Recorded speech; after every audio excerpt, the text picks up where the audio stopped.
నమస్కారం. ఆనందంగా, ఆరోగ్యంగా అందరూ బాగుండాలని ఆ దేవుడిని కోరుకుంటున్నాను. నా వీడియోని చూసిన వాళ్ళందరికీ, నన్ను సపోర్ట్ చేసిన వాళ్ళందరికీ కృతజ్ఞతలు. చూడని వాళ్ళు, కొత్తగా చూసేవాళ్ళు చూసి నన్ను సపోర్ట్ చేయండి. ఈరోజు నేను వరలక్ష్మి వ్రతం గురించి అంటే సింపుల్గా ఎలా చేసుకోవాలి అనేది చూపిస్తానండి. అందరూ కూడా ఆశపడతారు వరలక్ష్మి వ్రతం చేయాలని. కానీ మాకు మంత్రము అవి ఏమీ చేయలేము, తెలియదు, మాకు నోరు అవి తిరగదు అలా అనేవాళ్ళు. అలాగే కాకుండా టైం లేదు మాకు, తొందరగా వెళ్ళాలి అలా అనే వాళ్ళకి, ఎవరికైనా కూడా చేసుకోవాలనే ఆశ ఉన్న వాళ్ళకి నేను ఇది చూపిస్తున్నానండి. ఇది షాప్లో కూడా చేయొచ్చు, ఇంట్లో కూడా చేయొచ్చు. ఇది మగవాళ్ళు ఆడవాళ్ళు అనేది ఏమీ లేదండి, అందరూ కూడా చేయొచ్చు. అలా అందరూ కూడా చేసుకోగలిగేటట్టుగా నేను ఈ యొక్క వీడియోను చేస్తున్నాను. రండి చూద్దాం.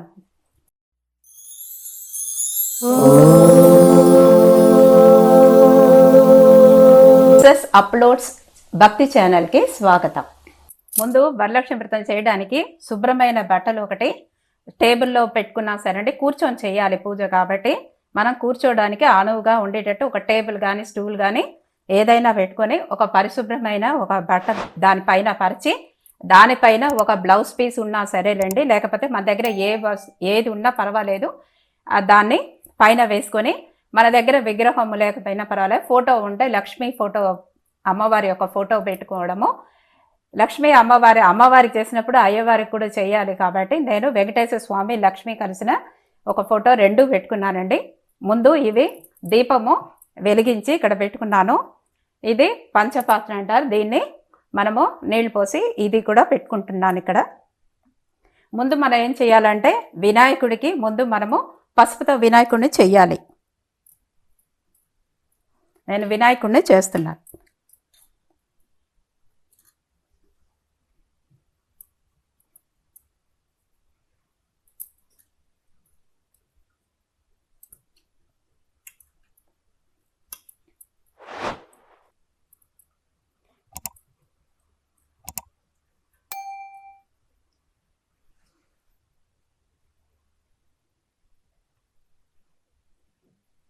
పసుపు గణపతిని చేశానండి. ఒక తమల ఆకు తీసుకొని దానిపైన ఇలా పెట్టాలండి.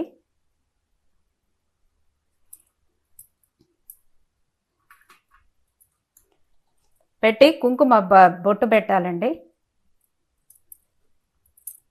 వినాయకుడికి పైన పెట్టాలండి, గౌరీదేవికి ముందు పెట్టాలి.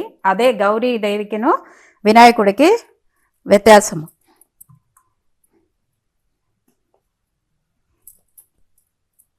పెట్టి ఒక పువ్వు పెట్టుకున్నానండి.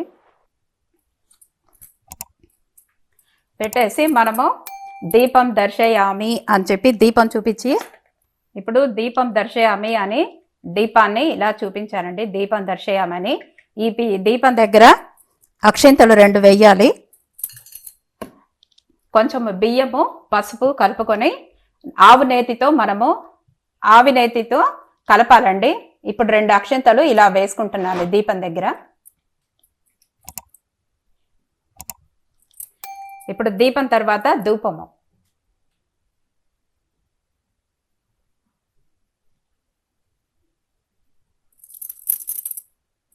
ధూపమాగ్రయామి అని ధూపం చూపించేసి ఇక్కడ పెట్టేసుకోవాలి. అనంతరం కొంచెము మనము బెల్లం పెట్టాలండి. ధూప నైవేద్యం అండి. నైవేద్యానికి కొంచెం నీళ్లు తీసుకొని ఇలా అనేసి ఇలా పోయేసేయాలి పక్కన. ఇప్పుడు నైవేద్యం సమర్పయామి అని చెప్పి ఈ యొక్క బెల్లంని మనం ఇక్కడ పెట్టాలి. తర్వాత ఇప్పుడు అమ్మవారికి మనం కలశం రెడీ చేసుకోవాలి. ఫస్ట్ రాగి చెంబు అయినా, ఇత్తడి చెంబు అయినా, వెండి అయినా పెట్టుకోవచ్చండి ఈ కలశము. నేను ఇక్కడ కలశం పెట్టడానికి ముందు మనము ఒక పళ్ళెం తీసుకొని పళ్ళెంలో బియ్యం పొయ్యాలండి. కుంకుమతో చిన్నగా ఒక ముగ్గు వేయాలండి.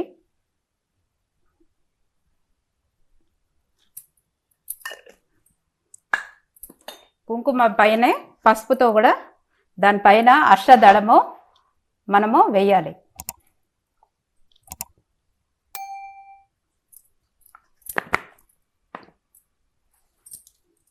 వేసి ఈ కలశానికి చందనం పొయ్యాలండి. చందనం బొట్టు పెట్టాలి.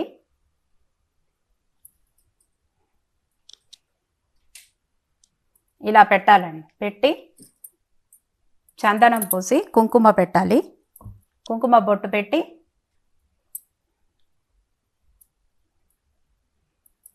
దీనిపైన ఒక కొబ్బరికాయకి పసుపు రాయాలండి. నేను పసుపు రాస్తున్నాను.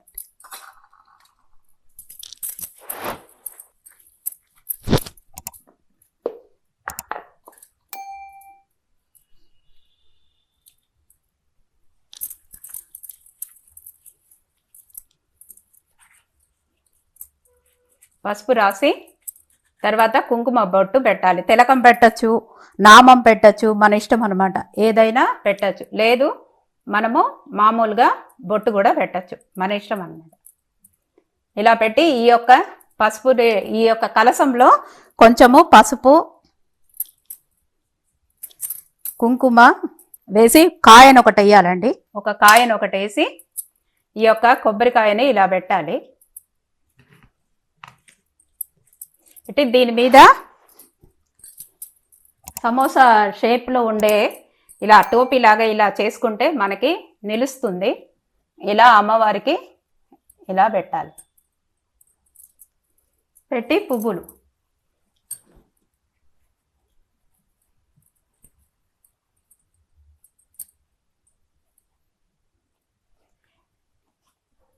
ఇది కలసము ఇలా పెట్టుకోవాలండి. ఇలా అమర్చుకోవాలి. ఇప్పుడు మనము లక్ష్మీ అష్టోత్తరము చెప్పాలి. ధూపదీప నైవేద్యము అవన్నీ కూడా మనం విఘ్నేశ్వరుడికి పెట్టాం కదండి. ఆ తర్వాత మనము అష్టోత్తరము చెప్పాలి. అష్టోత్తరము నేను సింపుల్గా చెప్తున్నాను కాబట్టి నేను అష్టోత్తరము చేయట్లేదు, మీకు చెప్తున్నాను. బుక్లో అష్టోత్తరము ఉంటుంది. అదే వరలక్ష్మీ వ్రతం బుక్లో అన్నీ ఉన్నాయండి. ఆయా చూసుకొని చేయాలి. ఒకవేళ అది నాకు చెప్పడం మంత్రం రాదు, నాకు కష్టం అని అన్నప్పుడు ఓం గణేశాయ నమః గణేశాయ నమః అని మనము చెప్పుకుంటూ మనము పసుపు కుంకుమ అక్షింతలు 3 కూడా వేయచ్చు అనమాట.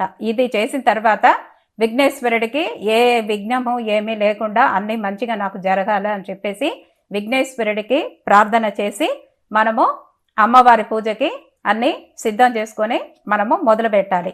ఇప్పుడు అమ్మవారి పూజకి నేను కలశం ఎలా అమర్చాలి అని చెప్పి చూపించాను కాబట్టి ఇప్పుడు మనము ఈ యొక్క కలశాన్ని పెట్టుకొని అది లక్ష్మీ అష్టోత్తరం చెప్పాలి. ఈ వరలక్ష్మి వ్రతంలో మనకి లక్ష్మీ అష్టోత్తరం ఉంది, లేదా యూట్యూబ్ పెడితే కూడా అక్కడ కూడా లక్ష్మీ అష్టోత్తరం ఉంటుంది. అది వింటూ కూడా మనం చెయ్యొచ్చు. ఒకవేళ అవి కూడా మాకు మంత్రము చెప్పి తిరగదు నోరు అని అన్నప్పుడు కూడా మనము లక్ష్మీ నారాయణాయ నమః నమః అని అనుకుంటూ మనము కుంకుమ పసుపు అక్షింతలు వేసి పూజ కూడా చెయ్యొచ్చు అనమాట. అష్టోత్తరం చెప్తున్నా. లక్ష్మీ అష్టోత్తరము ఇక్కడ ఉందండి, నేను చెప్తున్నాను. ఓం ప్రకృతే నమః, ఓం వికృతే నమః, ఓం విద్యాయే నమః, సర్వభూతహిత ప్రదాయ నమః, శ్రద్ధాయే నమః, విపుత్యే నమః, ఓం సురభ్యే నమః, ఓం పరమాత్మికాయ నమః, వాచై నమః, పద్మాలయాయ నమః, పద్మాయే నమః, ఓం శూచే నమః, స్వాహాయే నమః, ఓం స్వదాయే నమః, ఓం సుధాయే నమః, ఓం ధన్యాయై నమః, ఓం హిరణ్యై నమః, లక్ష్మై నమః, నిత్యపుష్టాయై నమః, ఓం విభావర్తై నమః, ఓం ఆదిత్యై నమః, ఓం కామాక్షై నమః, ఓం క్రోధ సంభవాయ నమః, ఓం అనుగ్రహపదాయ నమః, బుద్ధయే నమః, ఓం అనుగాయ నమః, ఓం హరివల్లభాయ నమః, ఓం అశోకాయ నమః, ఓం అమృతాయ నమః, ఓం మృతాయ నమః, ఓం లోకశోక వినాశనే నమః, ఓం ధర్మనిలయాయ నమః, ఓం కరుణాయ నమః, ఓం లోకమాత్రే నమః, ఓం పద్మప్రియాయ నమః, పద్మహస్తాయ నమః, ఓం పద్మాక్షై నమః, పద్మసుందరే నమః, ఓం పద్మోద్భవాయ నమః, ఓం పద్మముఖే నమః, ఓం పద్మనాభప్రియాయ నమః, ఓం రామాయ నమః, ఓం పద్మమాలాధారాయ నమః, ఓం దేవ్యై నమః, ఓం పద్మినే నమః, ఓం దీప్తే నమః, ఓం దీప్తాయ నమః, ఓం వసుదాయ నమః, ఓం వసుధారిణై నమః, ఓం కమలాయ నమః, ఓం ప్రాసాదాభి ముఖాభియై నమః, ఓం ప్రభాయై నమః, ఓం సిద్ధయే నమః, ఓం సైన్యసౌమ్యాయ నమః, ఓం శుభప్రాదాయ నమః, ఓం వృష్పవేష్మికతానందాయ నమః, ఓం ఇందిరాయ నమః, ఓం ఇందుశీతలాయ నమః, ఓం ఆహ్లాదజరణే నమః, ఓం పుష్టయే నమః, ఓం శివాయ నమః, ఓం శివకర్తై నమః, ఓం విమలాయ నమః, ఓం విశ్వజరణే నమః, ఓం దారిద్ర్యనాశనే నమః, ఓం ప్రీతిక్య పుష్కరిణే నమః. ఓం విష్ణుపత్నే నమః. ఓం ప్రసన్నాక్షే నమః. ఓం నారాయణ సమశ్రితాయే నమః. ఓం దారిద్ర్యనాశినే నమః. ఓం సుప్రసన్నాయే నమః. ఓం వరారోహాయే నమః. ఓం యశస్వినే నమః. ఓం వసుంధరాయే నమః. ఓం దేవ్యై నమః. ఓం పద్మినే నమః. ఓం పద్మగంధినే నమః. ఓం పుణ్యగంధాయే నమః. ఓం సుప్రసన్నాయ నమః. ఓం కాంతాయ నమః. ఓం చంద్రవదనాయ నమః. ఓం చంద్రాయే నమః. ఓం చంద్ర సహోదరాయ నమః. ఓం చతుర్భుజాయ నమః. ఓం చంద్రరూపాయ నమః. ఓం వరలక్ష్మై నమః. ఓం వసుప్రాదాయ నమః. ఓం శుభాయ నమః. ఓం హిరణ్యప్రాకారాయ నమః. ఓం సముద్రతనయాయ నమః. ఓం సత్యయై నమః. ఓం జయాయే నమః. ఓం మంగళదేవ్యై నమః. ఓం విష్ణువక్షస్థలసిదాయ నమః. ఓం శాంతాయై నమః. ఓం శుక్లమాల్యాభరాయ నమః. శ్రియాయై నమః. భాస్కరాయ నమః. ఓం బిల్వనిలయాయ నమః. ఓం దేవ్యై నమః. ఓం సర్వోపద్రవవారిణే నమః. ఓం మహాదుర్గాయే నమః. ఓం మహాకాళ్యే నమః. ఓం శ్రీ లక్ష్మీ అష్టోత్తర శతనామాం పూజాం కరిష్యే అని చెప్పి పూజ అయిన తర్వాత ఇప్పుడు మనము దీపం దర్శయామి అని ఒకసారి దీపము చూపించాలి. దీపం దర్శయామి. ధూపం అయిన తర్వాత ధూపమాగ్రయామి. లక్ష్మీ క్షీర సముద్రరాజతనయాం శ్రీరంగదామేశ్వరి దాసీభూత సమస్త దేవ వనితాం లోకైక దీపాంకురాం అని చెప్పి ధూపం చూపించామండి. ఇప్పుడు నైవేద్యం అంటే ఏదైనా స్వీట్ చెయ్యొచ్చు. లేదు అంటే పాలలో మనము కొంచెము బెల్లం వేసి అది కూడా నైవేద్యంగా పెట్టచ్చు. ఏదైనా కూడా మనము పెట్టచ్చు. ఇదే కాకుండా మనము తాంబూలం పెడుతున్నానండి అమ్మవారికి. అంటే గాజులు, పండ్లు, ఇక్కడ తమలాకు, వక్కలు అన్నీ ఉన్నాయండి. ఇవన్నీ కూడా పెడుతున్నాను. ఇప్పుడు నైవేద్యం పెడుతున్నాను. నైవేద్యం సమర్పయామి, మధ్య పానీయం సమర్పయామి అని చెప్పిన తర్వాత ఇప్పుడు తాంబూలం అంటే గాజులు, అమ్మవారికి గాజులు వేస్తున్నాను.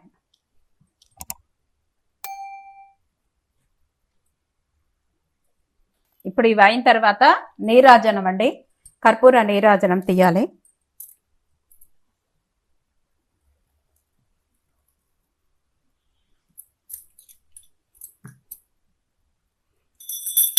లక్ష్మీ క్షీర సముద్ర రాజతనయాం శ్రీరంగదామేశ్వరి దాసీభూత సమస్త దేవ వనితాం లోకైక దీపాంకురాం శ్రీమన్మంద కటాక్షలబ్ధ విభవత్ బ్రహ్మేంద్ర గంగాధరం స్వాం త్రైలోక్య కుటుంబిని సరసిజాం వందే ముకుంద ప్రియా సిద్ధలక్ష్మీ మోక్షలక్ష్మీ జయలక్ష్మీ సరస్వతి శ్రీలక్ష్మీ వరలక్ష్మీ మమ సర్వదా సర్వమంగళమాంగళ్యే శివే సర్వార్థ సాధికే శరణ్యే త్ర్యంబకే దేవి నారాయణి నమోస్తుతే. ఈ కర్పూరం తీసిన తర్వాత కొంచెం నీళ్లు తీసుకొని వచ్చి చల్లాలండి. ఎందుకంటే అగ్ని ఇది కదా, అది చూపించిన తర్వాత కొంచెం నీళ్ళు వేసి చల్లాలన్నమాట. ఈ తర్వాత ఇప్పుడు నీరాజనం సమర్పయామి. నీరాజనం అనంతరం ఆచమనీయం సమర్పితం అని చెప్పాలి అని తర్వాత చూపించాలి. చూపించి కొంచెంసేపు తర్వాత మనం కళ్ళకు అద్దుకోవాలి. నీరాజనం ఇది చేసినాడు మీరు కూడా కళ్ళకు అద్దుకోండి. అమ్మవారికి దండం పెట్టుకోండి. ఇప్పుడు ఇది అయిన తర్వాత మనము కథ చదవాలండి. ఇక్కడ వరలక్ష్మి వ్రతంలో కథ ఉంటుంది, ఆ కథ చదవాలి. ఇప్పుడు వరలక్ష్మి వ్రతం కథ చదువుతానండి. ఇది చాలా ముఖ్యమైనది కథ. చారుమతి తన స్వప్నమునందే ఎంతో ఆనందముతో భక్తి శ్రద్ధలతో వరలక్ష్మీ దేవతను పూజించి నమస్కార ప్రదక్షిణను చేసి ముల్లోకాలలో కీర్తించబడే ఓ పుణ్యమూర్తి, స్త్రీల సౌభాగ్యాలను వృద్ధి గావించే విష్ణు వక్షస్థల నివాసిని ఓ తల్లి, నా పూర్వజన్మ సుకృతం వలన నీ దివ్య దర్శన భాగ్యము నాకు కలిగింది. శరణు శరణు అని అనేక విధముల స్తోత్రాలతో పరిపరి విధాలతో వరలక్ష్మీదేవిని స్తుతించింది. వెంటనే చారుమతి మేల్కొని అదంతా కలగా గుర్తించి తనకు వచ్చిన కలను భర్తకు అత్తమామలకు తెలియజేసింది. వారు ఎంతో ఆనందించి చారుమతిని వరలక్ష్మి వ్రతమును భక్తి శ్రద్ధలతో చేసుకొనవలసినదిగా తెలియజేశారు. చారుమతి ఇరుగు పొరుగు వాళ్ళందరికీ మరియు బంధువర్గములో ఉన్న వాళ్ళందరికీ కూడా ఈ విషయము చెప్పి శ్రావణ మాసంలో వరలక్ష్మి వ్రతము చేయుటకు అందరూ నిర్ణయించుకొని శ్రావణ శుక్రవారము కోసము ఎదురు చూస్తున్నారు. ఎదురు చూసే శ్రావణ శుక్రవారము వచ్చింది. ఆనాడు ఇరుగు పొరుగు స్త్రీలు, బంధువులు అందరూ సూర్యోదయానికి ముందుగానే నిద్రలేచి కాలకృత్యాలు తీర్చుకొని స్నాన సంధ్యాలు ముగించుకొని నూతన వస్త్రములు కట్టుకొని చారుమతి ఇంటికి చేరుకున్నారు. చారుమతి తన ఇంటిలో ఒక ప్రదేశమునందు గోమయముతో అలికి ముగ్గులు తీర్చి ప్రదేశంలో మండపము ఏర్పాటు చేసి మండపముపై బియ్యము పోసి దానిపై ఒక కలశము ఏర్పాటు చేసి కలశంలో రావి, జువ్వి, మర్రి, మామిడి, ఉత్తరేణి అని చెట్ల ఇగుళ్ళు మొదలగు పంచపల్లవాలతో కలశం ఏర్పాటు చేసి వరలక్ష్మీదేవిని సంకల్ప విధులతో ఆవాహనం చేసి సర్వమంగళ మాంగళ్యే శివే సర్వార్థ సాధికే శరణ్యే త్రయంబకే దేవి నారాయణి నమోస్తుతే అని చెప్పి ప్రతిష్ఠించింది. చారుమతితో పాటు మిగతా వాళ్ళందరూ కూడా స్త్రీలందరూ కూడా పద్మాసనే పద్మకరే సర్వలోకైక పూజితే నారాయణ ప్రియే దేవి సుప్రీతాభవ సర్వదా అని శ్లోకం చెప్పుకుంటూ వరలక్ష్మీదేవిని షోడోపచారాలతో పూజించారు. 9 పోగుల తోరంతోనూ కుడి చేతికి కట్టుకొని తయారు చేసిన పంచభక్షాల పరమాన్నములను వరలక్ష్మీదేవికి నివేదించి ప్రదక్షిణ నమస్కారాలు చేశారు. మొదటి ప్రదక్షిణం చెయ్యగానే స్త్రీలందరికీ కాళ్లకు గల్లు గల్లు మని శబ్దముతో గజ్జల ఆభరణములు ప్రసాదించబడినది. రెండవ ప్రదక్షిణము చెయ్యగానే వారి చేతులకు నవరత్నములు పొదగబడి దగదగా మెరుస్తూ బంగారు ఆభరణములు కలిగినవి. మూడవ ప్రదక్షిణము చెయ్యగానే అందరూ సర్వాభరణాలు ధరించిన శ్రీమూర్తులయ్యారు. చారుమతి చేసిన వరలక్ష్మీ వ్రత ప్రభావముచే పూజలో పాల్గొన్న స్త్రీల యొక్క గృహాలు ధన, కనక, వస్తు, వాహనాలతో నిండిపోయినవి. వారి గృహముల నుండి బంగారముతో తయారు చేసిన రథవాహనాలు వచ్చి చారుమతి ఇంటి ముందు నిలిచినవి. వ్రతం పూర్తి అయిన తర్వాత తమచే శాస్త్ర ప్రకారము వ్రతము చేయించిన బ్రాహ్మణోత్తముని పుష్పగంధములతో పూజించి దక్షిణ తాంబూలములను సమర్పించి ఆయన ఆశీస్సులను పొంది వరలక్ష్మీదేవికి నివేదించిన భక్షభోజ్యములను బంధువర్గములందరికీ ఆతిథ్యమిచ్చి తాము తృప్తిగా భుజించి వారి వారి గృహముల నుండి వచ్చిన వాహనాలను ఎక్కి గృహాలకు పోతూ వరలక్ష్మీదేవిని మనస్సున ధ్యానిస్తూ ఒకరితో ఒకరు చారుమతి భాగ్యమే భాగ్యము, తమకు కూడా ఇంతటి భాగ్యము కలిగినది. చారుమతిని సంతోషంతో పొగుడుతూ ఎవరి ఇండ్లకు వారు సాగిపోయిరి.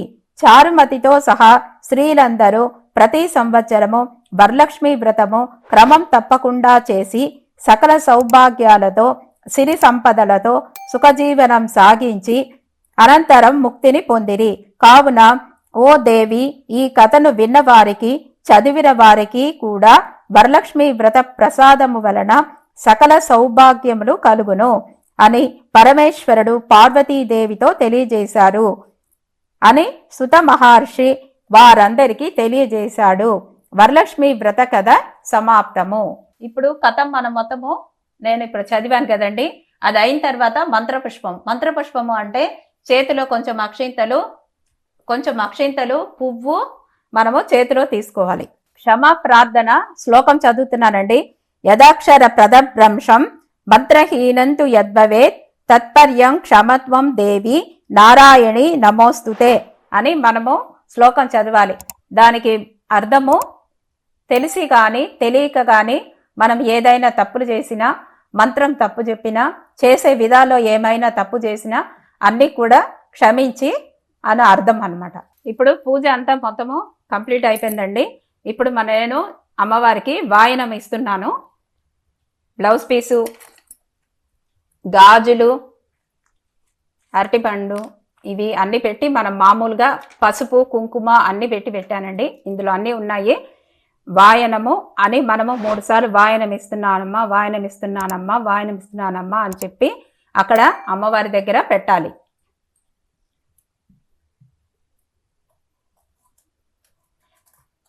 ఇది అయ్యిందంటే ఈరోజు మనము ఎవరికైనా ఇద్దరికి తాంబూలము మనము ఇచ్చామంటే మంచిదన్నమాట. ఇద్దరికని కాదు, ఎంతమందికి వీలైతే మనకి స్తోమతను బట్టి అంతమంది ముత్తైదులకి మనము పసుపు కుంకుమ పెట్టి తాంబూలము ఇవ్వాలి. ఇది వరలక్ష్మి వ్రతం యొక్క పూజా విధానం అండి. మనము స్వీటు ఇది చేయాలి అది చేయాలి, ఇవే పెట్టాలా అవి పెట్టాలని ఏమీ లేదండి. భక్తి ముఖ్యం అన్నమాట. శ్రద్ధ భక్తి సమన్విత అని అన్నారు. కాబట్టి శ్రద్ధ భక్తితో మనము ఏమి నైవేద్యం పెట్టినా ఏం చేసినా మనము వాళ్ళకి అమ్మ కదండి, అందువల్ల మనం ఎలా చేసినా కూడా మనని ఏమీ అనదు. అందువల్ల మనస్ఫూర్తిగా అందరూ కూడా సింపుల్గా ఇది సింపుల్గా చేసుకొని అందరూ కూడా ఆ యొక్క లక్ష్మీ అమ్మవారి యొక్క అందరూ కూడా ఆశీస్సులు పొందాలని నేను కోరుకుంటున్నాను. సపోర్ట్ చేయడానికి సబ్స్క్రైబ్ చేయండి, ఎంకరేజ్ చేయడానికి లైక్ చేయండి, మీ వాళ్ళందరితోనూ షేర్ చేయండి. నమస్కారం.